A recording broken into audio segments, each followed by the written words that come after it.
Game of Thrones Dragons. Drogon, Rhaegal, and Viserion knew everything you need to know. Actor Ian McShane once infamously said that back in the early episodes, the former tended to get more of a showing. But now that Daenerys' fire-breathing children are set to play a huge role in the inevitable Great War against they has also shown that she isn't averse to raining fire on her human enemies, either, most recently burning Samwell Tarly's father and brother alive for refusing to bend the knee. Actor Ian McShane once infamously said that back in the early episodes, the former tended to get more of a showing. But now that Daenerys' fire-breathing children are set to play a huge role in the inevitable Great War against they has also shown that she isn't averse to raining fire on her human enemies, either, most recently burning Samwell Tarly's father and brother alive for refusing to bend the knee. The creatures are an intrinsic part of Daenerys' Targaryen identity, and a symbol that she is the rightful ruler of Westeros. On a simple, instinctive level, we believed from that moment that she deserved the Iron Throne, not just because of her birthright, but because she was the one who had managed to bring these mystical beasts back to a world where they've been extinct for generations.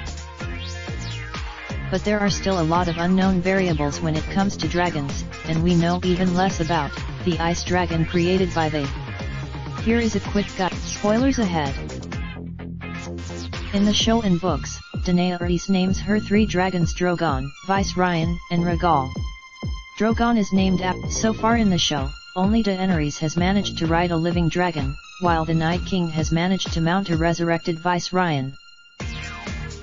A dragon can never be tamed in the traditional sense, but they can be ridden. It was thought that during the civil war known as the Dance of Dragons, a scrawny low-born girl known as Nettles managed to tame the wild dragon sheep stealer by bringing it a freshly slaughtered sheep each morning. Eventually, as we found out in the first episode of Season 8, other characters with Targaryen blood certainly can become dragon riders. Jon Snow. There is also Tyrion Lannister. As we've already seen in the books, Daenerys has a vision of her brother Rhaegar saying the dragon has 3 heads. Many assumed that according to one Redditor, though, there is still hope for the 3 heads theory. If they're to be believed, the ancient Valyrian freehold used dragons to expand their empire, which stretched across most of Essos at its peak.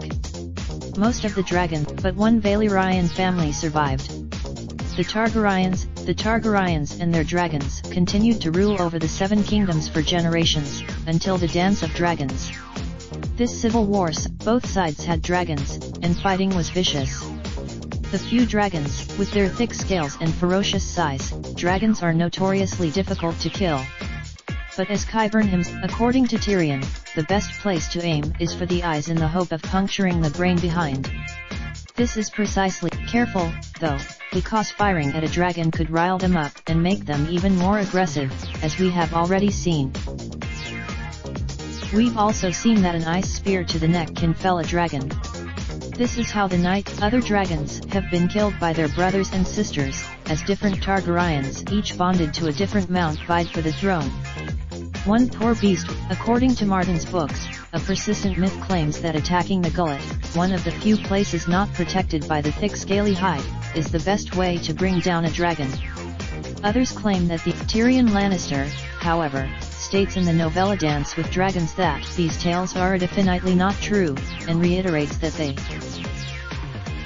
Fascinatingly, given recent developments in the show, he also comments on the efficacy of arrows and scorpions against dragons, as he watches people prepare weapons in case of attack.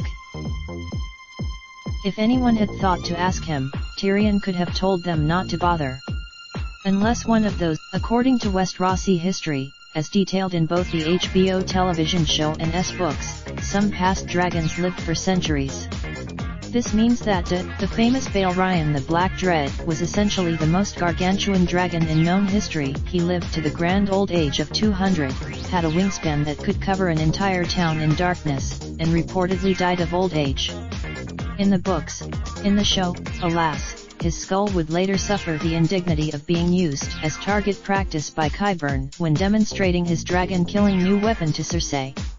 Show some respect. Pretty huge, by all accounts. As demonstrated, if dragons are chained or confined into an enclosed space for long periods of time, it can hinder their growth and their overall size. Rhaegal and Viserion. We also know from the books that, after the Targaryen rulers began housing their dragons in a giant roofed enclosure known as they, none of the imprisoned beasts ever reached the size of those who had preceded them. Daenerys has given her dragons male names Drogon, Viserion, and Rhaegal after her husband and 2 brothers. But how did she know? We know that dragons hatch from eggs, which would imply a mother is needed. But any knowledge of it is hinted in the books, though, that correctly sexing a dragon isn't that easy, though. Dragons don't have. It has also been suggested, by Maester Aemon of the Night's Watch, a Targaryen himself, that dragons could have the ability to change sex, a little like some real-world fish and frogs. An often cited paragraph from the books, in which Aemon quotes the scholar/Septon Barth. Dragons are neither male nor female. Barth saw the truth of that, but now one and now the other, as changeable as flame. It has also been suggested, by Maester Aemon of the Night's Watch, a Targaryen himself, that dragons could have the ability to change sex, a little like some real-world fish and frogs. An often cited paragraph from the books, in which Aemon quotes the scholar/Septon Barth, author of Dragons, Wyrms, and Wyverns, their unnatural history, reads as follows.